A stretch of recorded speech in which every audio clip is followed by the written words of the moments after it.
I bought every single one of them a gift. And I just thought I was the best boss in the world. And simultaneously with me giving people gifts, I got 40 resignation letters at the same time. I remember sitting in my office and just thinking, oh, the phones were ringing off the hook, and it was me and my rider. 40 resignations is a lot. Yeah.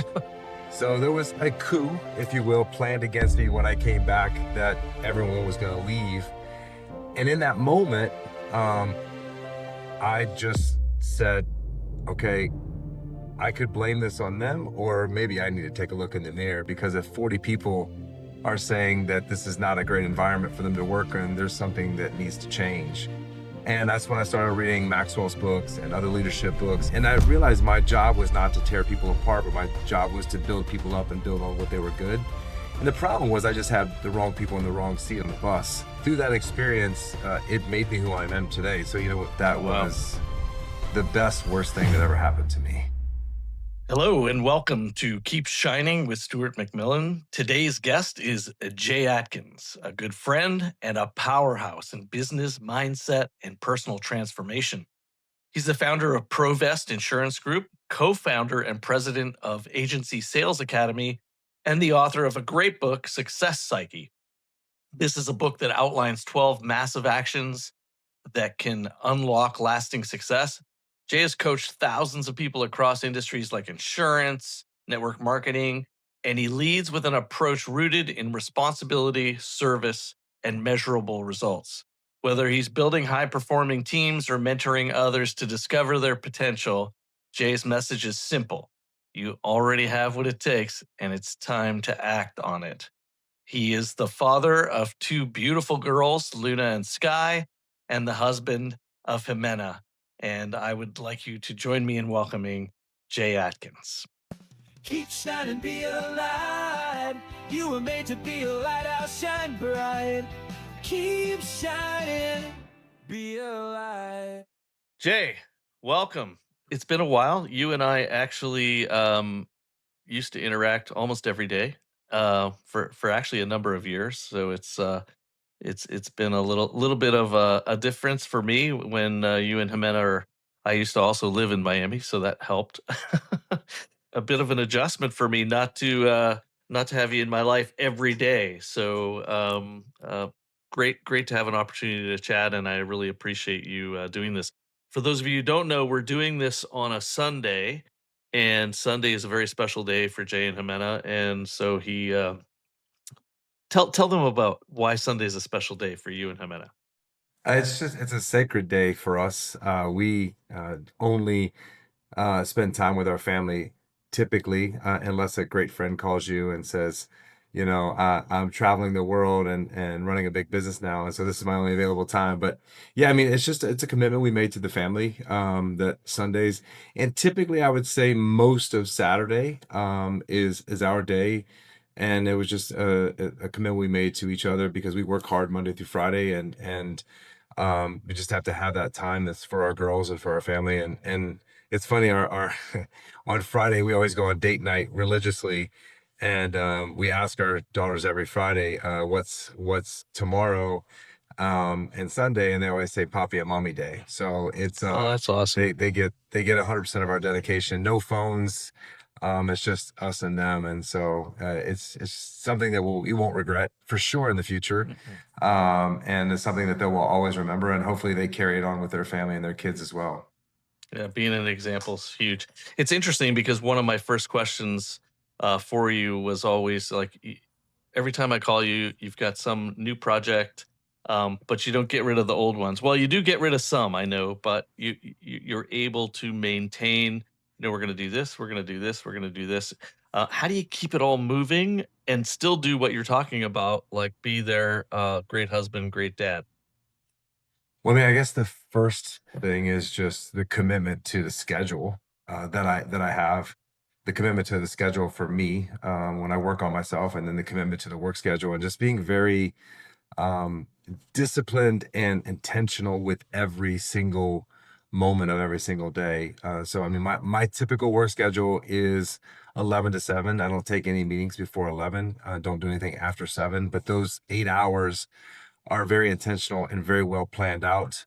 Everything in my business, before I start a business, we create, SOPs or standard operating procedures. And then we track all of, all the things that are going on in the business every single Monday. We sit down with all the businesses and track everything on a scorecard and look at all of our KPIs and make sure that we're on track with everything. And then all of our goals, we check if we're on track, off track. And then there's a hierarchy, not the hierarchy that we're used to in direct sales, but a hierarchy of organizational chart where everyone has their responsibility for each item inside of our organization.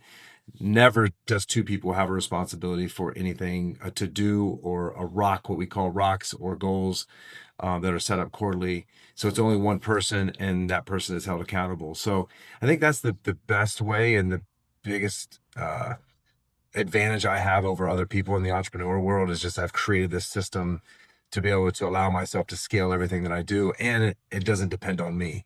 I would tell you in the past, everything was dependent on me because no one could do it as good as me. So it was just, and then what I found out is that if somebody does it 80% of the way that I would do it, it's 100% awesome. Because Yeah. most people are not going to do it the way you do it, especially as a business owner. So, but if you can get 80% out of someone to do it, you need to be okay with that, which is really hard for me, being that everything I do is excellence, and I have a really big issue with perfection. But you got to let go of that stuff if you wanna do multiple things and have multiple streams of income, which you and I have talked about several times. I just am a huge proponent of having multiple streams of income because you have no idea when one of those streams might be affected by the government, or it Hmm. might be Hmm. affected by a war, or it might be affected by tariffs, or Hmm. Hmm. everything going on. So I always want to have multiple things going just in the event that something like that comes up. It's really interesting, Jay. One of the guests that I just had on recently, we talked about, like for me, for example, I like to write, and I'm a reasonably good writer. And so when stuff would come to me, either speech or a document or a marketing piece, I immediately would go, I could do this better, or I could write this better, or you know what, maybe we should tweak it this way. And I actually had to come to exactly what you're talking about. I had to come to this point where I went, what is the incremental value of my change compared to what I might be doing to the individual whose work I'm changing? Do you know what I mean? Because then they may stop being creative because they go, he's just going to change it anyway. So did you ever have that? That's sort of what you were talking about, but was that part of the decision making? I know for you it's a lot about efficiency, but I also, for me, it was more about making sure I continued to inspire the person bringing the creativity to me. Yeah, I would say there was a defining moment back in 2005, Mhm. 20 years ago. That Oh, wow. was the best, worst thing that ever happened to me. Oh, share. Share. Yeah, so I was young. I was, 32 years old. I thought I had everything figured out. I thought I knew how to, run a business. And it was basically my way or the highway. And there was no room for anything else. And I went on vacation in Europe to Spain. And at the time, I had probably 40 employees that worked inside of my insurance operation, and I bought every single one of them a gift, and I just thought I was the best boss in the world, and I brought everyone back a gift. And simultaneously with me giving people gifts, I got 40 resignation letters at the same time. So there was a coup, if you will, planned against me when I came back, that everyone was going to leave. And in that moment, um, I just said, okay, I could blame this on them, or maybe I need to take a look in the mirror, because if 40 people are saying that this is not a great environment for them to work in, there's something that needs to change. And that's when I started reading Maxwell's books and other leadership books, and Mhm. figuring out that the way I was leading was not the right way. And so that really changed the way that I handled people, hired people, fired people, Mm. and positively influenced their life. And I realized my job was not to tear people apart, but my job was to build people up and build on what they were good.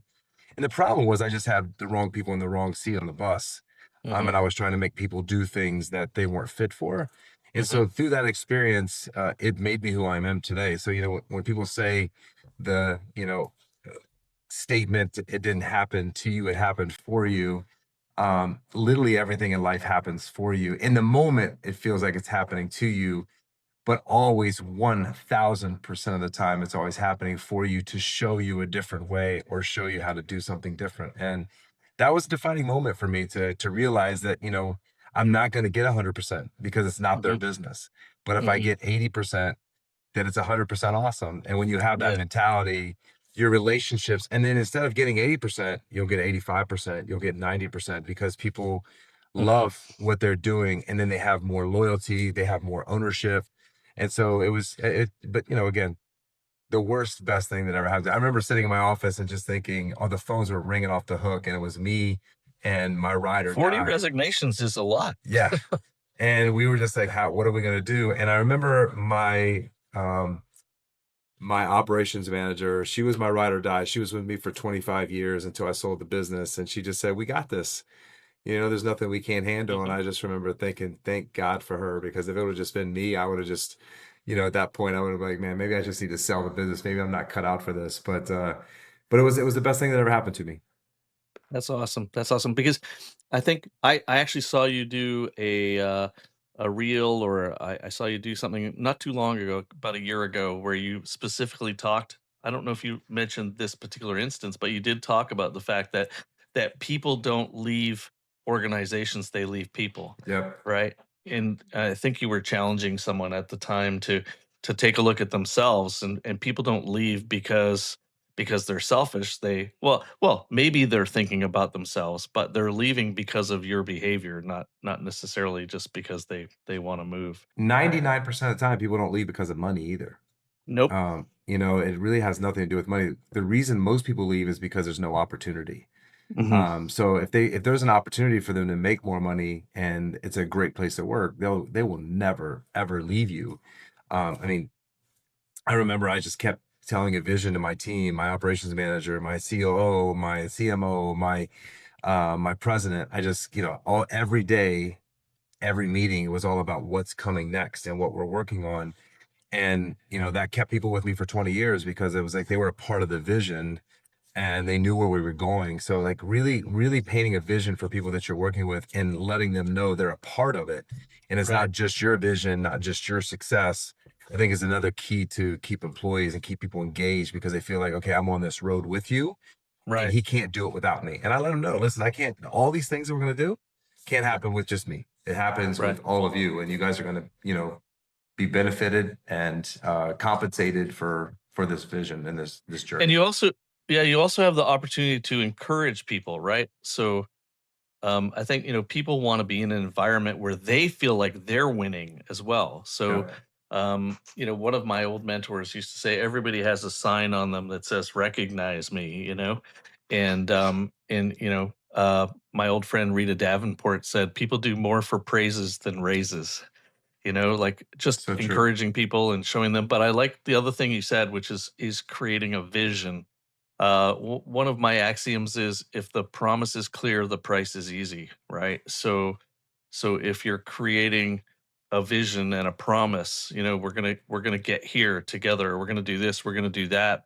Then the steps to get there become infinitely easier, right? Yeah, like you said, praise in public, Mm. criticize or In coach in private. private. I mean that's Say the that key. again, because that's also one of my huge axioms. Yeah, so praise in public, criticize, and I say criticize because you really shouldn't criticize, and I say No, coach because you should coach. coach in Yep. private.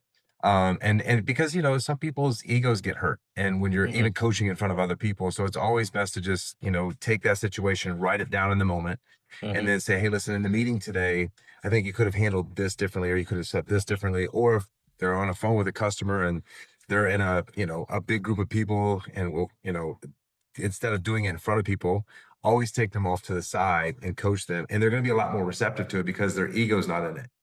Their Hmm. ego's always in it when it's in front of people. The other thing is that criticism can derail them if they're doing something particularly important at that time. As you know, our channel and even some of the stuff you did before with insurance, events are a huge thing.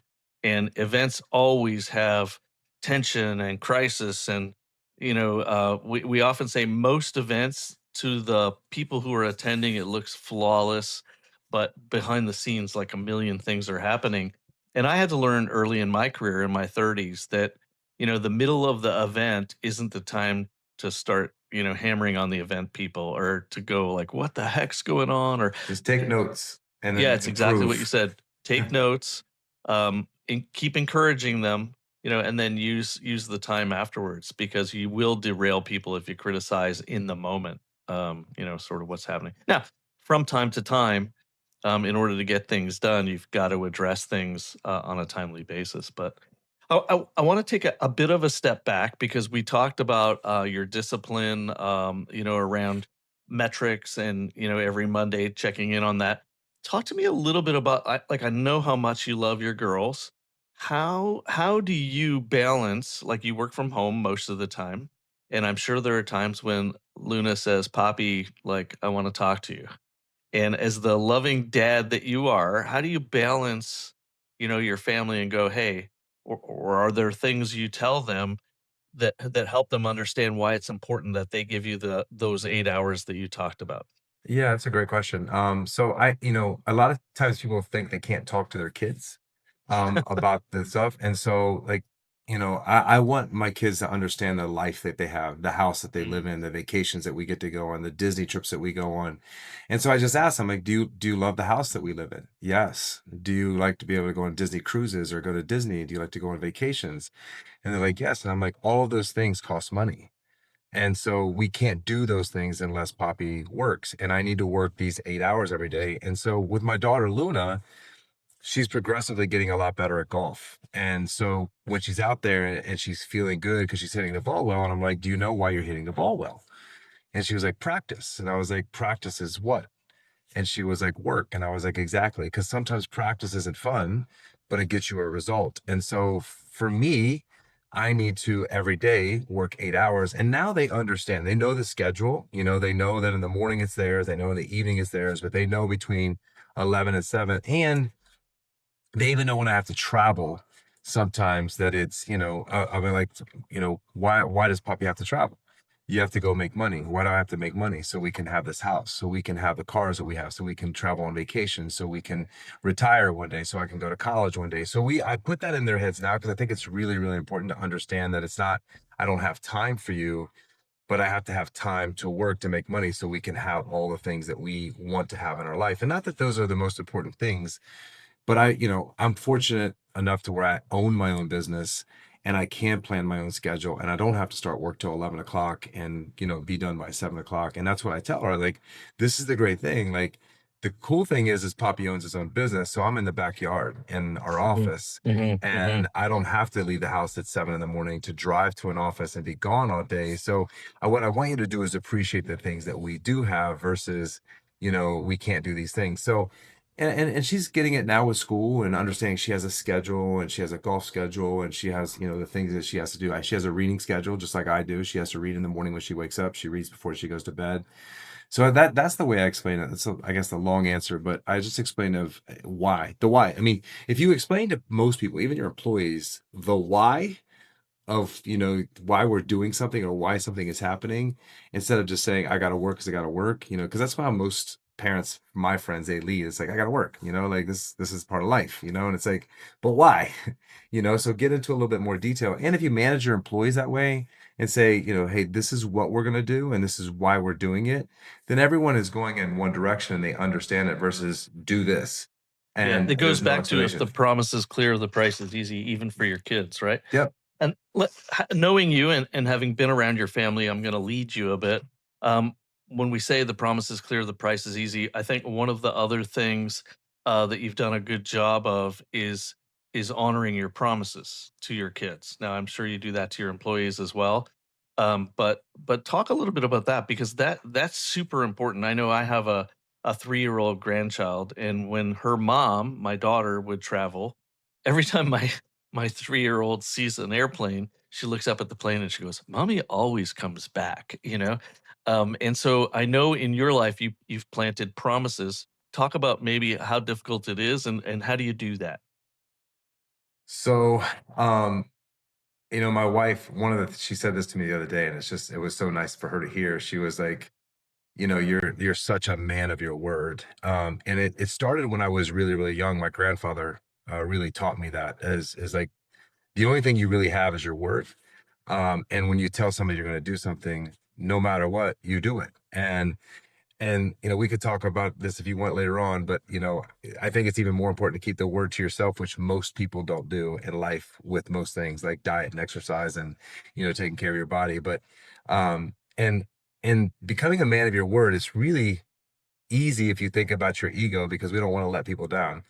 But when it comes to your kids, I've made a promise to my kids that I would always keep my word. Now, my two daughters, my wife introduced them to Karate Kid, but the newer version. And in the movie, the little kid pinky swears with the little Asian girl that's in the movie about going to watch her recital and her going to watch his karate match. And they pinky swear. So since then, every day when my daughters ask me something, they always ask me to pinky swear, right? So that's like, and Yeah. and so like, the other night I put Luna to sleep and or I would put Sky to sleep, and Luna was like, "Okay, when you put Sky to sleep," and she asks me this every night, but she's like, "Are you gonna come give me a kiss? Good night." And I was like, "I promise." And she was like, "Will you pinky promise?" And I just had to have a conversation. I was like, "There's never a time that I will ever break my word to you," and that's Mhm. just something inside of me that I just feel is the most important thing in life. Is I will not do that with anybody. If I tell you I'm going to do something, then I'm going to do it, no matter what it is, no matter how painful it is, no matter if I don't Mhm. feel like doing it. It's just, I think it's the thing that you have the most control of is just to honor your word. I told my wife I would never cheat on her. I would be with her till death do us part. Like all of those words I'm going to honor. Like I said, I don't just Mhm. say something to say it. But kind of just, and I'll lead you here. I just really feel like where people really need to work is honoring your word to yourself. And when Right. you say, I'm going to eat better, I'm going to sleep better, I'm going to stop drinking, whatever it is that you're saying to yourself, what I always tell people is tell everyone. Mhm. Tell everyone what you're going to do because when you tell everyone, now your ego comes into play and you will absolutely do it because you don't want to let people down. Mhm. So if I'm going to accomplish something, if I'm going to write another book, I tell everyone because then people are going to ask me, so how's that book coming? How's that Right. book going? And so now, you're indebted to your word, but it's so easy to let ourselves off the hook if you don't tell Mhm. someone. If you let yourself down, you're like, oh, well, whatever. I'll start Yeah, next well, week. I'll yeah, start nobody next week. knows. Yeah. But imagine if you honored your own word to yourself, how far you would go in life if you really, really honored and lived into your word and the promise you kept to yourself, you made to yourself, you actually kept. It's interesting, having gotten to know you over the last 5 years, discipline, if there were 2 words that I would use to describe you, one would be discipline and the other would be integrity. And I think, it's interesting. I'm going into a new situation right now, where in my head I'm trying to put the right people in the right seats on the bus. And I have this saying that if someone is reasonably intelligent, works reasonably hard, and has integrity, then and they're failing, it's probably my fault. Like I don't have them in the right place. Um, That's good. but but integrity, I mean, you can teach a lot of things, you can't teach integrity. People either have it or they don't. Now, people can change. I do believe people can change. I believe that things happen in our lives periodically that are wake up calls to changing, especially around integrity. But I don't. If someone is demonstrating a lack of integrity, and I'd love you to comment on this because I'm sure you've seen a few of them. I mean, there's almost no hope. I mean, do you know what I mean? You're not going to be able to get them where you want to go if they don't have any integrity. I don't think. Yeah. So this is a tough one for me. And it's probably not the exact right answer. Um, but I have such a problem with integrity that if you don't have integrity or you've ever lied to me, I don't have room for you in my life because I'll never trust you again. Right. So if you tell me a white lie, a little lie, then I'm never gonna ever trust anything that you ever say again. And I probably won't be able to work with you. I probably won't be able to spend time with you because I'm gonna always be thinking in the back of my head, is he telling the full truth? And what you just said is right. You cannot teach integrity. That is, I feel like that is more of a moral compass Hmm. inside of you, and being able to manage that moral compass. And I don't understand why anybody has to lie about anything or cheat, steal, do any of those things that have to do with integrity. And so for me, I just would rather not be around that energy and have to be thinking all the time, do I have to worry if this I person's gonna wonder. Yeah. yes, so, you know, over our friendship, you and I have shared things in business and personal with each other. And, for me, when people do that, and I've told you this before, like it really, really creates a trust, Right. to where I feel like doing the same, and we've become best friends. For me, that builds a lot of integrity when someone's willing to trust me. Man, Hmm. there's no way that I'm ever going to break that trust with them. But I don't know that everyone's like that, So but you're right. Integrity can't be taught. I just think it's a moral compass. And now I think what you did say, if you're surrounded by the right people and people are willing to say something about it to you as a coach or as a mentor and kind of call you out on it and talk about the importance of it. But so many people are afraid to call people out.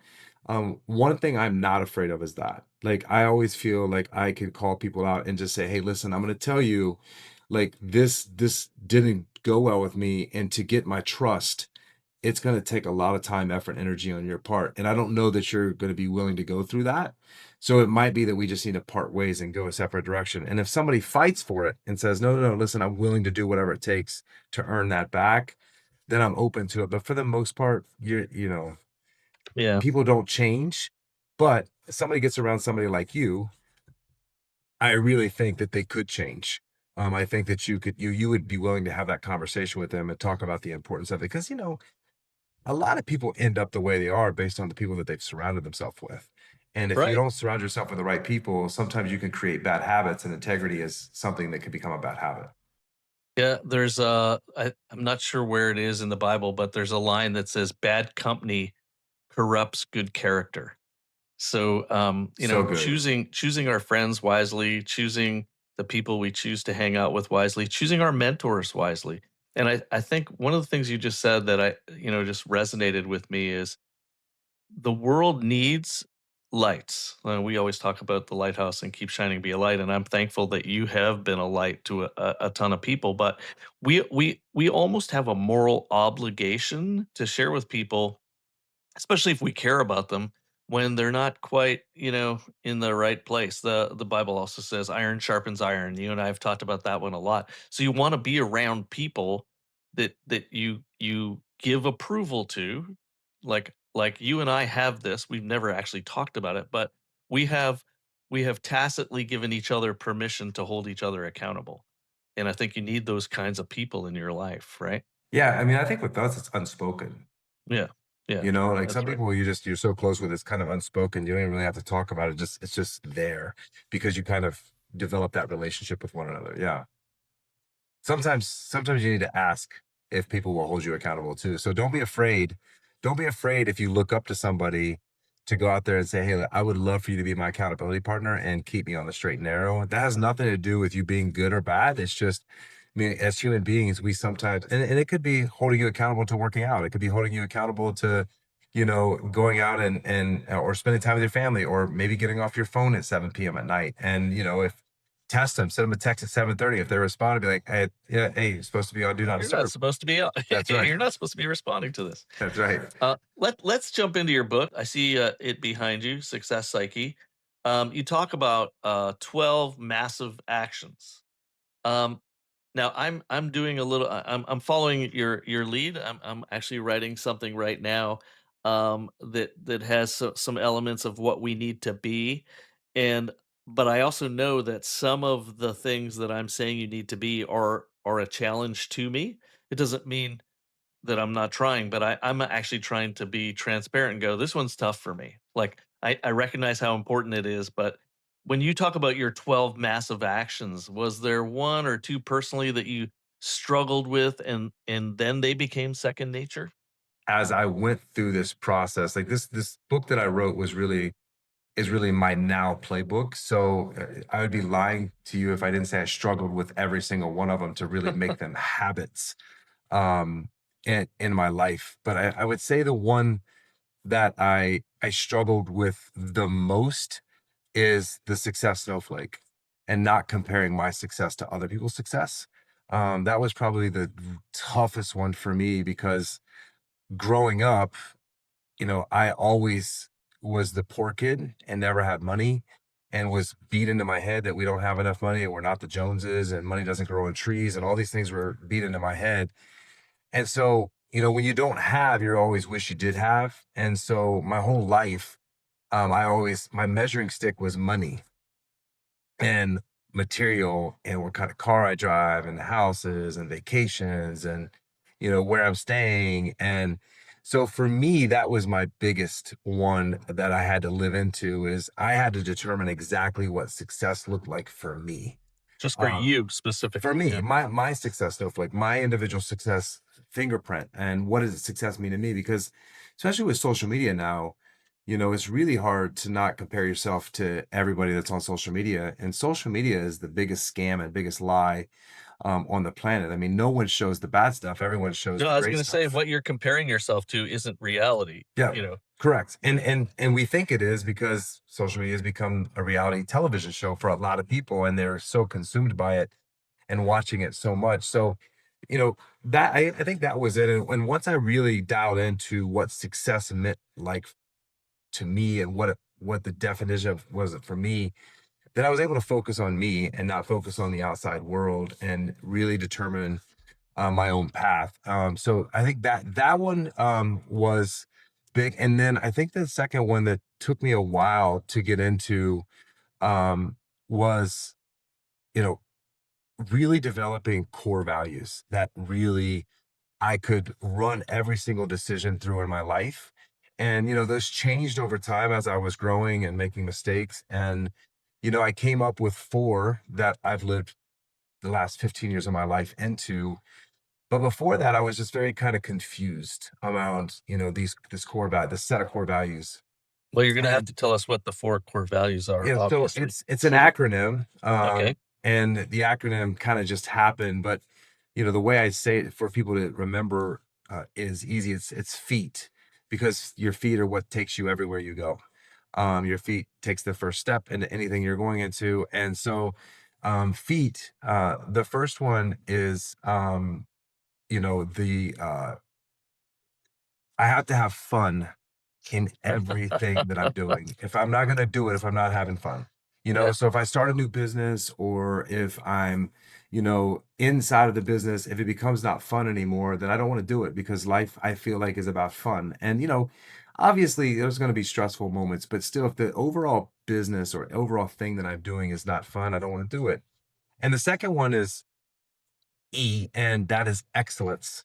I do everything with excellence. It doesn't matter if it's the way I dress, if it's the way that I do a project, if it's the way that I do a website, if it's whatever I do, there's going to be excellence inside of that. If it's doing a presentation, speaking in front of a group, I want to do everything with excellence. I just don't think there's any other way to do it. Well, and Um, I think you've proven that, and I totally agree with you in that you're willing to go, "If I can't do this excellently, then I'm just not gonna do it at yeah, all." yeah, Right? I'll walk away. I'll walk away. Yeah. Or if I can't find someone that can actually, help me do it excellently, because I can't do everything, right? So, I mean, there's a lot of people out there that are good. And then the second E is to evolve constantly. My father taught me this one by not evolving. I write this in my book. Um, he never evolved. He doesn't have a smartphone. He doesn't have a computer. He doesn't know what Google is. He has no technology in his house. Like, he hasn't evolved, and he's okay with it. But for me, I feel like you miss out. So when I'm 90, I'm going to know the latest technology, AI. I'm Mhm. very Yep. deep in AI right now, understanding AI. So I always want to be on the cutting edge and understand what's happening. And then T is to trust the process of failure, because failure is inevitable. I have failed way, way, way more than I have ever succeeded in my life. And I've succeeded because of all the failure. And to me, failure is just when you quit or you give up. So the definition of failure is that, but people fail when it doesn't go their way. So that's why I say failure, because it's going to happen over and over and over. And you're going to fail a lot when you're trying a lot and when you're doing new things, and you just can't let it take you down and just got to get back up and go. So I don't fear failure. I learned this from Todd Duncan. The word fail is failure comes from fear, but you fear failure, so false evidence appearing real. So I remember Todd speaking about that, and I was like, so many people are fearful. And what's fear? It's Well, all about living they're in the afraid future. because and it's funny, it makes me laugh nowadays, people pointing to someone's failures, and what they're afraid of is being ridiculed or I mean, a lot of it's pride, Ego. right? Ego and pride, and the funny thing is that most people who failed a lot have done way more than the people who are pointing at them. You know what I mean? Like, they've tried so often. I always, because 'cause I'm Canadian, I always talk about Wayne Gretzky saying, "You miss 100% of the shots you don't take." And successful people aren't afraid to fail, right? Yeah, I mean, and the fear of failure is just the future. What's it going to turn out to be? And so, I mean, 95% of things you fear are never ever going to happen. And this is where we live because it's just an instinctual thing. As we've evolved, it's all about survival, right? And so this fear thing creeps up in everything that we're doing. And so just trust the process. Like, you're going to fail. Like, it's okay. I mean, it's not going to go perfect. I mean, when someone started skiing for the first time, they sucked. When someone started cooking the first time, they sucked. When someone started, doing anything for the first time, when I started playing golf, I mean, I sucked for 15 years at it. I failed so many times on the golf course, but I never gave up. And I think that's the difference. And so those core values, I run everything through it. Every decision I make, is it going to be fun? Am I going to be able to do it excellent? Am I going to be able to evolve inside of this business? Or is this just, I'm going to be doing the same thing for the next 15, 20 years? Like direct sales, we've really evolved in that business. And I feel like, I want to change that industry more than anything has ever been changed before because, people just the way they view it is they view it through failure. They view it through all the people that failed because they came into it the wrong way or they didn't have right now, especially, people want overnight success and nothing that's going to be great or that's going to pay you is going to be built overnight. You might get lucky, you might get low hanging fruit, but to sustain anything, it's going to take some time. Well, and I'll inject back in integrity. It has to be done with integrity. Say what you mean what you say, don't lie, you know? So it's interesting. So here's a question. Have you ever hit a wall then and had to, personally or professionally, where you had to redefine what success meant? Because we talked about comparison, right? And my dad used to say to me, because I was super competitive, played a lot of hockey, he said, there will always be someone smarter, there will always be someone faster, right? There will always be someone stronger than you. So just, kind of live your life, like be the best version of you. Have you ever had to or felt the need to redefine success? Now you got married later in life. Like, was there a moment in time when you went, you know what, success used to be this to me, but now success is this? Yeah, so I think success snowflakes change There you go. and Okay. evolve constantly. Especially like I remember back in 1999, I was sitting with my best friend and I was getting ready to go into the insurance business. And he told me we had known each other 2 years. And he said, listen, if you ever need money, I got you. And no one, not even my father, ever told me that. And he's like, I know you would never take it, but I just want you to know, I know you're going to be successful. And then so I started on this journey. And I remember with this improper English that I said to him, he still says it today. I looked at him in the car and I said, I'm going to be rich, ain't I? And he just laughed and he looked at me. He's like, you are. He's like, I know you will be. And so that's something that we'll say to each other all the time because of the success I've had now. We'll be on the phone and he'll just make that statement to me. And so, I think it redefines all the time. I didn't think I wanted to be married ever or have a family ever. I was Definitely no happy. kids. No Definitely no kids, kids, right? no kids. I mean, when I met my wife, Yeah. she told me, within the first hour, she wants to get married and have kids. And I told her I was the wrong guy.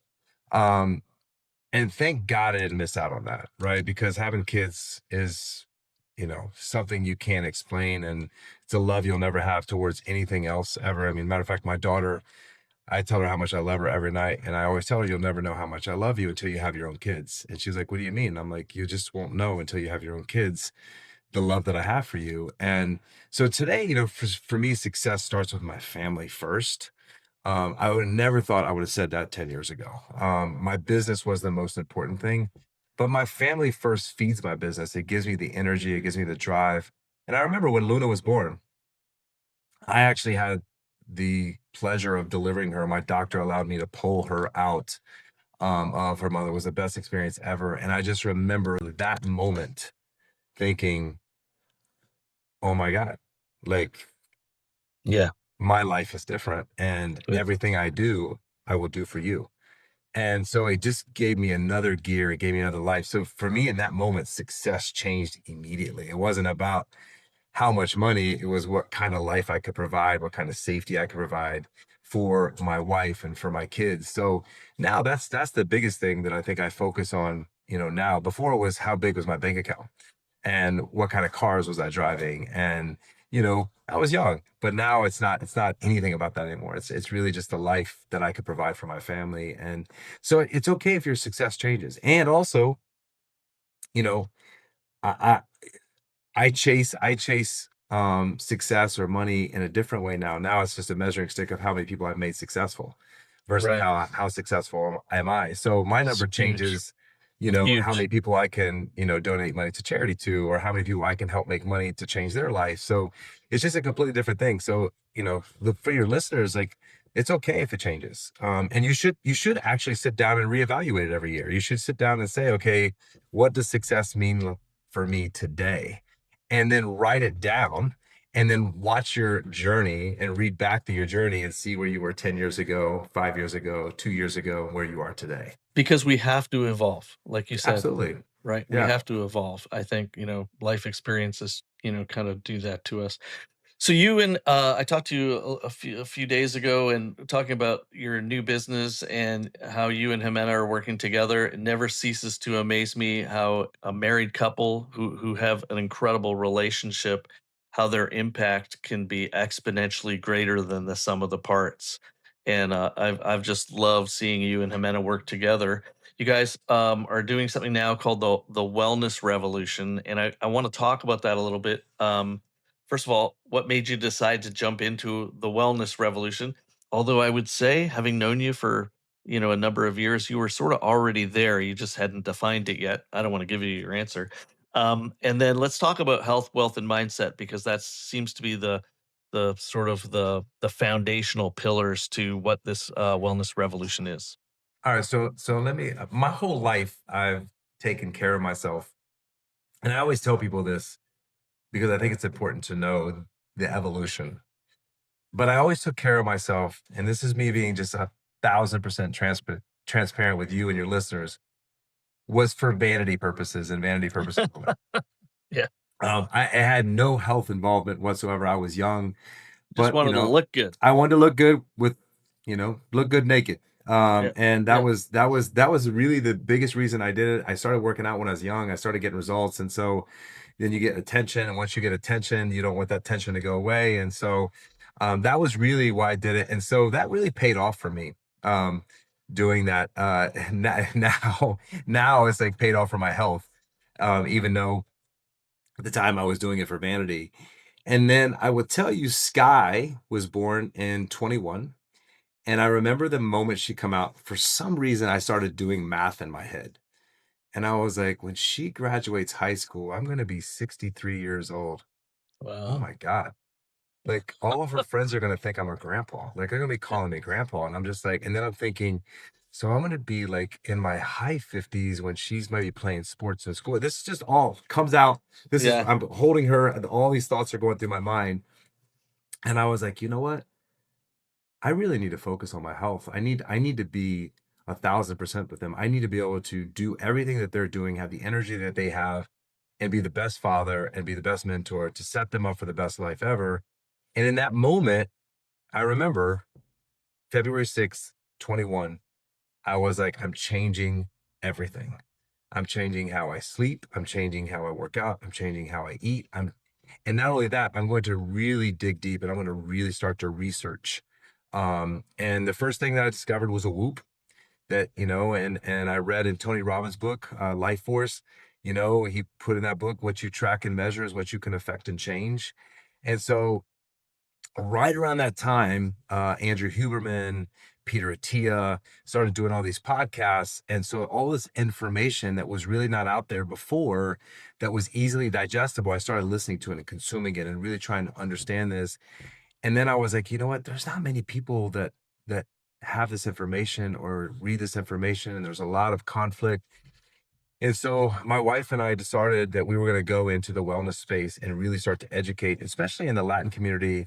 There's really not a lot out there in the Latin community, a lot of people teaching it in the Latin community. And, we went into the business with LifeWave, and we were like, you know what? It's cool. Patch is great. It's a great business. It does a lot of positive things for people. It's helping people with Parkinson's, Alzheimer's, and that have all kinds of issues with ADHD and depression, anxiety. Um, and so I was like, this is cool, but if people aren't doing the right thing every day with getting the right amount of sleep and grounding and getting light in their eyes and, having regimens in the morning to work out and go for walks and do cardio, like this can extend, but they're also not going to live their best life. And so that's when we decided that we're going to start to educate people on what is the best regimen, what are we doing, what's working, and create a movement where we're legitimately helping people. Because I remember, I forget a book I read, but the guy said something that just jumped out at me. He's like, money is awesome, but when you don't have your health, money doesn't matter. The only Right. thing, you would pay billions of dollars to just feel good and get your health back. And so, like, I just thought about that. I was like, you know what? I want to feel good every single day. And not only now, I want to feel good when I'm 80. I want to feel good when I'm 90. I want to feel good when I'm 100, and not like be decrepit and have someone take care of me. And I truly believe, to all your listeners and everyone's listening right now, if you start on this wellness journey and really understand what you should be putting into your body, how you should be treating your body, how much you should be sleeping 7 to 8 hours a night religiously, no matter what, you will live to 100, 110 years old very, very easily if you start taking care of your body now. It's just, we abuse our bodies and we think, oh, we can sleep when we die, which is the biggest lie on the planet. Like, you will not be good while you're alive if you sleep 4 or 5 hours a night. I know there's a lot to do, and you think that you can't get it all done, but you got to have a plan schedule. With So with some discipline, you can get it done. Right. listen, we go to bed at 9:30 every night. We're up 5:30, 6 o'clock every single morning, 7.5, 8 hours of sleep every single day. We're super productive, but it's just a decision. You got to make a decision. Like, is this important to me? And for me, looking at my little, newborn baby and thinking I'm going to be 63 when she graduates high school, like, I need to get things in check. So that's when this wellness revolution was really born Can I with my ask you wife. something? Because I heard Andrew Huberman talk about this actually this past weekend, and he talked about the fact that it's never too late, right? That there are people who get into their 50s and 60s and go, well, my body's shot now, or I've been smoking for this long, or I've been drinking too much for that long, and he tended to disagree about the fact that it's too late. So do you ever talk about that? Because I think it's never too late. Yeah, no, no, we haven't talked about that yet because, we're really, and we should, our target really isn't, 60s-year-old. Older It's, people. it's really younger people to Yeah. keep them from doing it. But actually, it's a really great point that you bring up. But I mean, I would tell you, my mom smoked for 40 years, and she died when she was 62 from some medical complications. But I remember when she was in her 50s, she looked like she was 70 because she smoked so much, and she had to quit smoking. And she literally 15 years, I mean, she looked 15 years younger after quitting smoking for 6 months. Like, her whole Mhm. skin changed, her Wow. cough So changed. So I do believe it's never ever too late. Like, your body is really, really smart. And if you start doing the right things, and what I would tell people is, don't try to do everything at once, because you won't right. do anything. Too many Like, just, changes, right? yeah, just Yeah. just try to change, even if it's like, going for a 15-minute walk in the morning, or if it's just reading 10 minutes a day. Like, reading and sleeping are the two most important things you can do to prevent Alzheimer's. Because making your mind work, reading a book and have to think, and sleeping will prevent Alzheimer's by 70% if you just do those two things every day. If you go for a walk, that's going to also help you, right? So that's going to help the workout. If you start lifting weights, I don't know where to start. Listen, you can go to the gym. there's all kinds of machines in the gym. You don't have to know what you do. All you have to do is move a pen and you push it in the direction that it goes is exactly the direction it's supposed to go, right? That's You great. can go and observe people in the gym. So a lot of people I think just want to make excuses because listen, working out is hard. There's not one day that ever goes by that I'm excited to go to the gym. Never. I'm never like, yes, I cannot Yeah, wait to go cannot work wait. out and sweat Yeah. and make my body hurt. Like, never. But I just know that the long term compound effect is that I'm going to hold on to muscle. I'm going to live a healthier life. And I just really think, like, if I can help anybody do anything, I look at Andrew Huberman. I ask people all the time, do you know who Andrew Huberman is? No, I have no idea who the guy is. I'm like, you should listen to him because he's out. But if I can be an extension to Andrew Huberman or Peter Attia or these health guys that I learned something and I can put it out on social media and I can help 100 people, 1,000 people, my wife can help millions of people, then, I think that that's going to help change the world. And then hopefully other people pay it forward and they share it or they start doing what we're doing. And we're such an uneducated society, not just in the US, overall in the world on what we can do for our health. And there's just so much misinformation out there that if we could educate people on just the simple changes they can make to prevent cancer, to have not have Alzheimer's, to have heart attacks, the four horsemen, right? Heart attacks, cancer, diabetes, and Alzheimer's are the four horsemen that kills everyone. So if we know Sadly, that, we're educated about things that are nowhere near as important to us as that. Now, you guys have something called the 90-day challenge. So, can you tell me what your 90-day challenge is? yeah, so the 90-day challenge really is the 12 massive action steps. So I do an 8-week course for a team inside of LifeWave that just teaches people how to create their why, create their success snowflake, create their core values, create their vision board, all of the things it's going to take to like get you to the point of what's going to make you take action. And then there's the questions that, you ask yourself every day, like, you know, what are the 3 people I'm grateful for, and did I tell them? So you could be in your head, be like, "Hey, Stuart's such a great guy," but did you reach out to Stuart and say, "Listen, I just really appreciate your friendship. I really appreciate your mentorship." Most people don't do that, and when you do that, what releases in your body and what releases in their body and with the relationship and now it obviously has to be authentic, but what did I do to make myself 1% better yesterday? And when you sit down and you're asking these questions, you're like, did I do anything yesterday to like actually get better?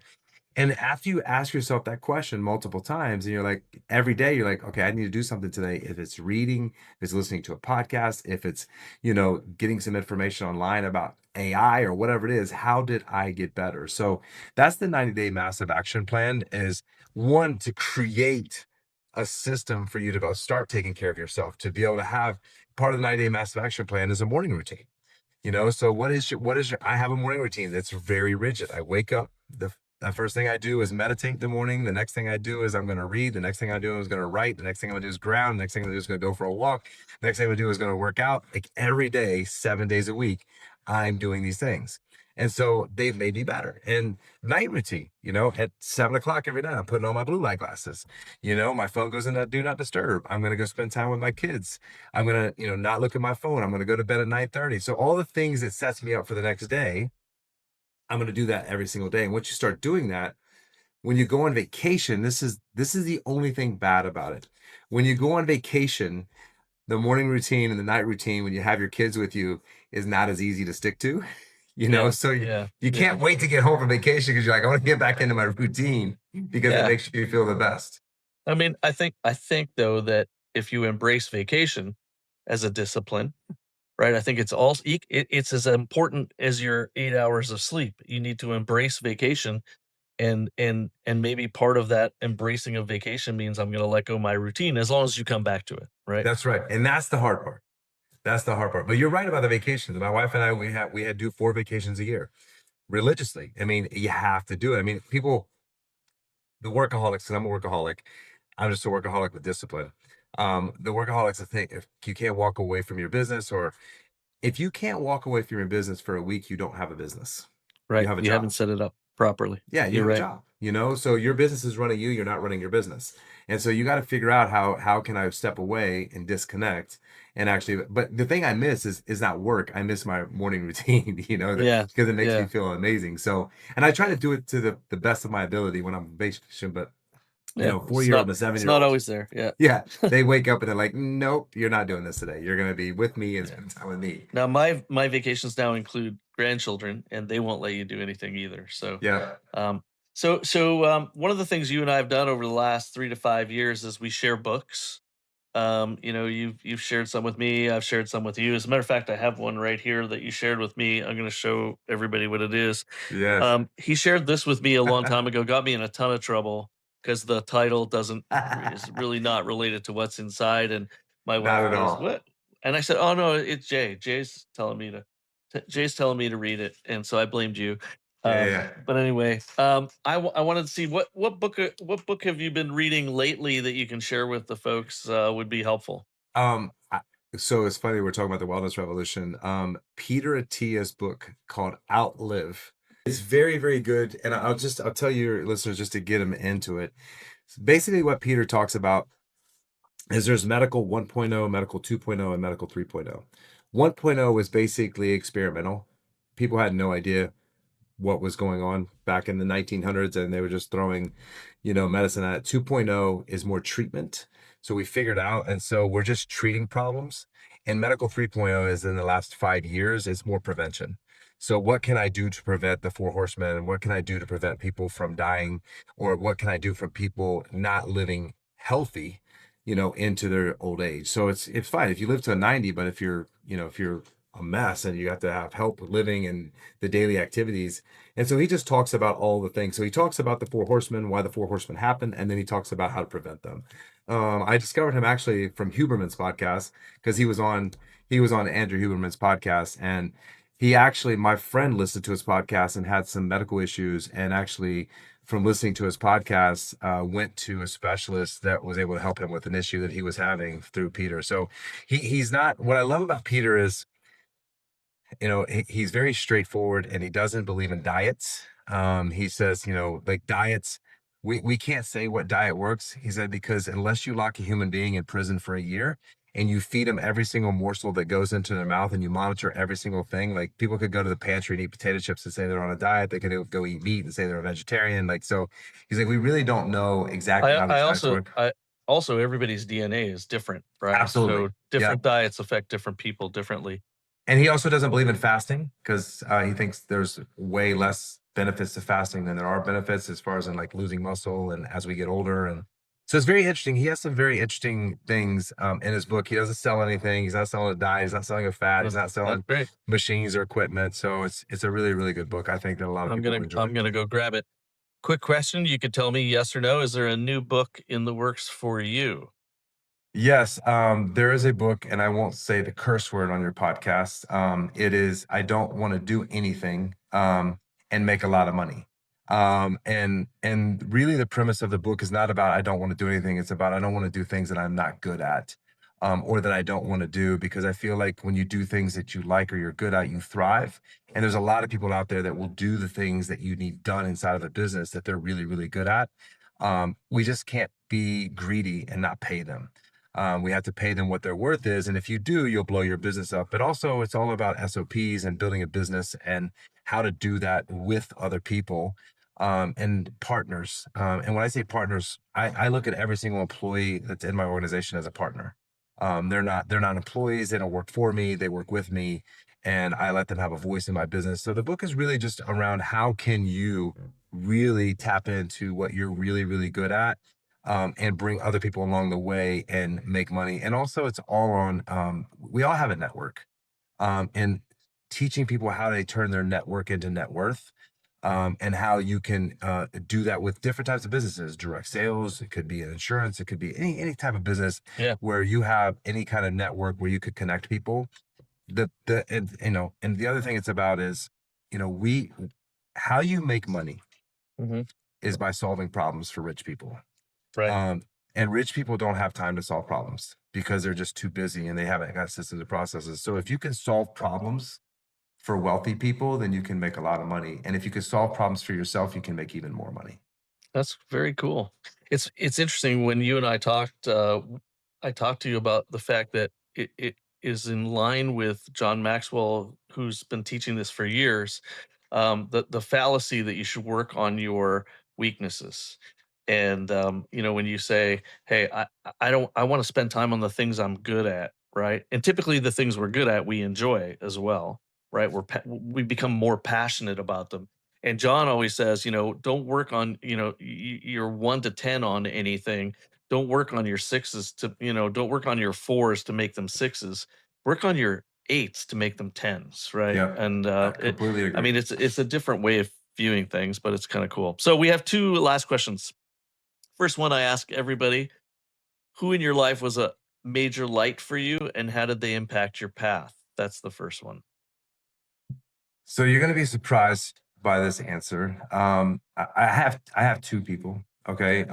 Actually, really three, because Stuart, and not just because I'm on your podcast, you were a big light for me. I remember I would not be in the direct sales space if it wasn't for meeting you and us having matching shoes. I Um, do recall that. but just your energy and your open arms to a complete stranger when I met you, really just lit me up. And I remember telling my wife that night, I'm going to help you. And it was all because of you. I met a lot of people that night, even the owners of the company. But after meeting you, I remember walking over to my wife and I said, I'm going to help you build this business. And then my father was a light in a way that wasn't a light. So I'll explain. My father taught me everything I wanted to be. My father wasn't a bad person, but I learned everything I didn't want to be or didn't want to do from my father. And when people, ask me, um, that sounds like a negative experience. And I feel like I wouldn't be who I am without him teaching me all the things that I didn't want to be, the father, the husband. He didn't work very hard, didn't have a lot of drive. So I learned so much, and I'm the father because of him. I'm the businessman because of him. I'm the husband because of him. And I don't think I would be that person if it wasn't for him. So for me, it was a big light. He shined a light on what not to be. And then I would say my other mentor and friend is Chris Clark, the one I told you about. We were sitting in the car. Yep. He he's always been there for me. He's always been a light, and just always he believed in me before I believed in me. And I feel like sometimes in life, if you're down and someone believes in you, then it helps lift you up. And then Absolutely. his father was connected. His father gave me a $3 million loan when I was 25 years old, and completely trusted me and let me buy his business. He seller financed it, and he gave me a chance. And so if it wasn't for that chance, and Chris, being my best friend, and Chris is he just taught me about human beings. He is just so great with human beings and interacting and understanding relationships. And I didn't understand any of that stuff, because I came from a father that wasn't great at relationships. So he became that person that I was like, wow, he's just so good with people. And then his dad trusted me with money. So I would say those are the three people that were really bright lights in my life that helped develop the person that I am today. Great. So the other thing that we do on this podcast is I have a question from my previous guest who doesn't know who the question's going to. So this is your question from her. And the question is, what was the single most impactful thing you think you did that brought light or meaning to someone else? And was it a surprise that it had that much impact? I would say probably my wife. From time to time, like, she the other day she said she was on a podcast and she just came home and she thanked me. And she was like, I just want to thank you because I have all this knowledge now from the conversations that we have and the conversations that you share with me. And I don't think that podcast would have been as good without all the conversations that you and I've had. And, a spouse, you're nobody at home typically, Right. Yeah. in your own household. And Yeah, so, there's a saying, a prophet isn't listened to in his own land. yeah. And so it was nice to hear from her. It was unexpected. And from time to time, she'll just look at me and, she'll tell me how I've changed her life or whatever. And, you know, I guess there's the three most important people in my life are my wife and my two kids. And, so if I can have that kind of effect on my wife, an amazing thing because that's who she's my best friend. She's my lover. she's my business partner. She's everything to me. So, Pretty special, yeah. special woman, that's for sure. So, in keeping with that, what is your question for our next guest? Yeah. So I would say, if you were to leave planet Earth, what three attributes would you want your legacy to leave that you were known for, that you would either want to leave with your children or your friends or people that knew nothing about you but read about you? These are the three things you want to be known for. What do you want your legacy to be known for? Got it. All right. Well, I need you to join me in saying, keep shining and be a light because you are a light to so many. Keep Keep shining shining and and be a be a light. light. Thanks, Jay. I really You're welcome. appreciate your time. Keep